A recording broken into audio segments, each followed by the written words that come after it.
On April 27th, 1791, Samuel Morse was born. Morse is credited with developing what became known as Morse Code, which is the primary language used in the transmission of messages using an electric telegraph machine. And it is the telegraph that revolutionized California and connected a lot of cities in California for information in the 1850s during the California Gold Rush.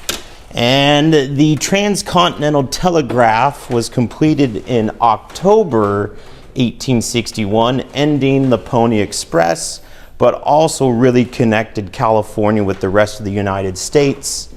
Now California was able to receive information that within a few hours instead of 10 days by Pony Express, and even before that, weeks, if not months.